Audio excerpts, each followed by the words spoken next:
Hello everybody from Plant Reviews. Today is the 21st of July and I'm talking now about one plant I purchased a few months ago. Was in flower.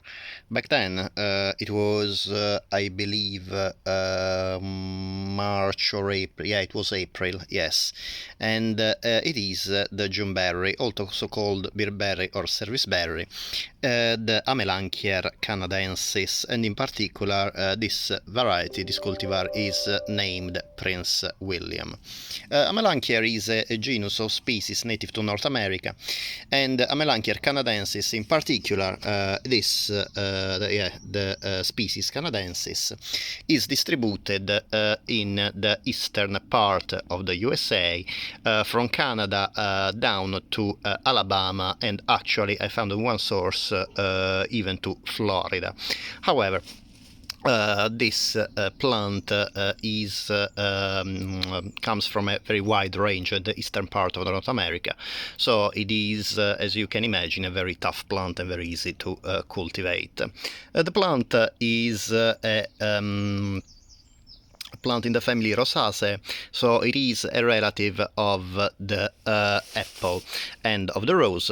And talking about indeed the fruits, even if this plant is called Serviceberry or Juneberry or Bilberry, the fruits are actually not berries technically, but pomes, very similar in structure to small because they come from the accessory part of the ovary, and they do not develop from the ovary itself as a true berry. However, both in shape and in flavor and texture, they are a lot more similar to berries. Indeed, I would say that the English term soft fruit suits very well to these fruits without being botanically incorrect, because the fruits are very soft, especially when they are ripen or a little bit more ripen, as you can see here.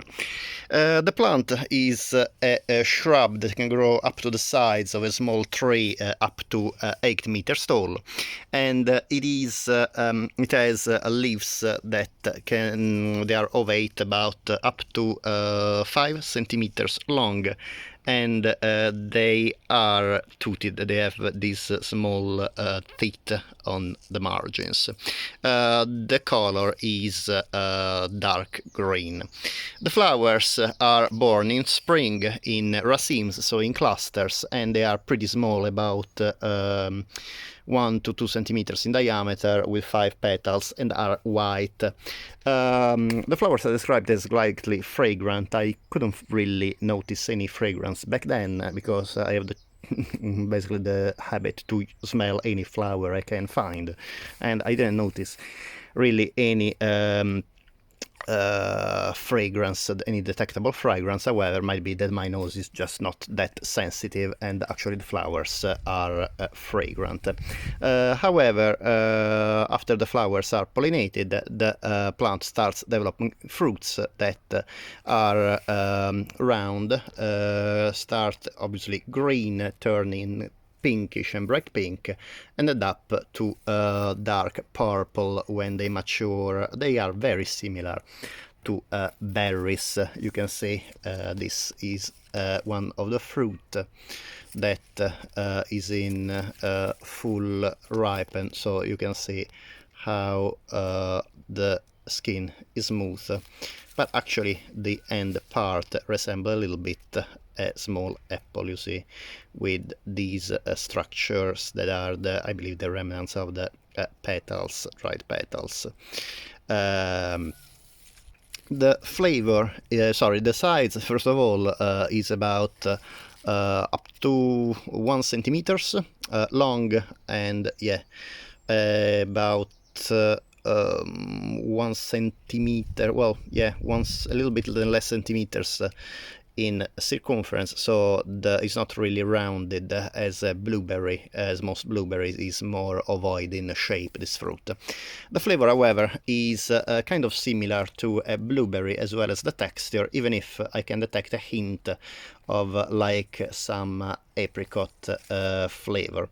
This is a plant that is still not widely cultivated in the United Kingdom, but I find the flavor of these berries very, very nice, and also, in my opinion, these plants are a lot easier to cultivate than blueberries. You see, I have this plant still in a pot. I planted in my allotment a very similar species, the Saskatoon Berry, Amelanchier alnifolia. However, the Saskatoon Berry, even if it was completely covered in flowers, didn't bring any fruit. Possibly, well, there's a lot of birds in the allotment, so they might have eaten them all.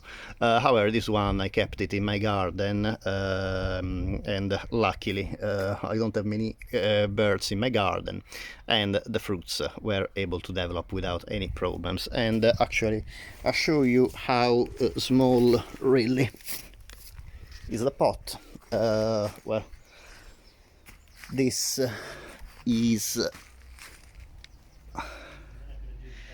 is the pot and the garden, and this, well, this is my shoe that is size 9, so you can see how small is the pot, and the plant was still able to bear fruits.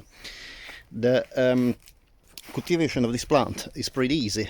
Needs soil that needs to be well drained but still moist. This plant indeed is quite common in very moist areas, such as close to woodlands or even swamps, actually. And I found that as soon as the ground dries up too much, the leaves starts to wither a lot. So I think that moisture is a very fundamental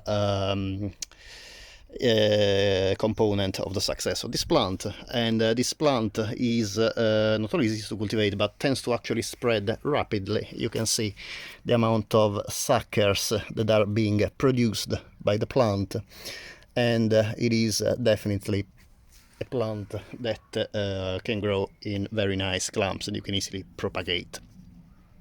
About the cultivation, ideal exposure is in full sun but can take partial shade. And about the hardiness, this plant is really hardy, as you can well imagine by the distribution in its native habitat that covers most of the North America. Indeed, is can be cultivated in the USDA zones for up to 8 or probably even 9, because if it's distributed also in up to Florida, as I found in one of my sources, definitely this plant can be cultivated even in zone 9.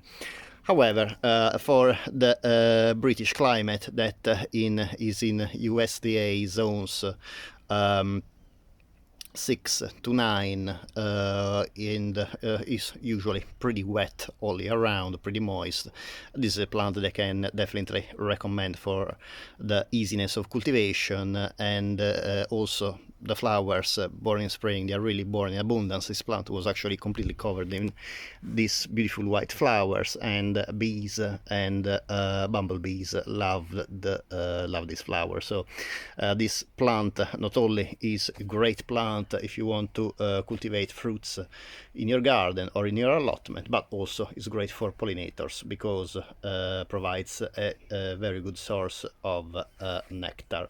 And again, it's such an easy plant to cultivate that I can definitely recommend to any garden and any allotment in the United Kingdom, especially if you want to try some plants that are not very common, and you want to add some a little touch of exotic to your fruit salad or to your pies. Indeed, the berries, these bilberries or Juneberries or serviceberries, as you want to call them, can be eaten fresh, and as I said, they have a great flavor when eaten fresh. Very aromatic, as I said, kind of similar to blueberries with a hint of apricot. However, you can also be prepared in jams and also used for pies or other kind of dessert. As usual, I hope that you enjoyed the video. I will keep you updated next year. This plant will be put in my allotment, so I hope to have a bigger plant and a lot bigger fruit yield. And definitely I'm putting it close to my Saskatoon Berry, the Amelanchier alnifolia, because definitely with the cross-pollination of the flowers, even if they are different species, they should be still okay to be cross-pollinated by insects. And who knows, maybe I can try developing some seeds as hybrids between these two species. As usual, I hope that you enjoyed the video. Thank you very much for watching. If you like the video, it would be great if you can please subscribe, and if you like this video and the other videos on my channel, it would be great if you like these videos and subscribe. And also I get the occasion to thank all my viewers and all my subscribers. I recently passed the 800 subscribers, so I just about 200 subscribers to reach the 1000 minimum to start getting advertisement by YouTube platform. So I'm really happy with all my viewers that support with me so much in this journey, this first year and a half of my channel. As usual, thank you very much for watching, and I hope to see you next time. Bye.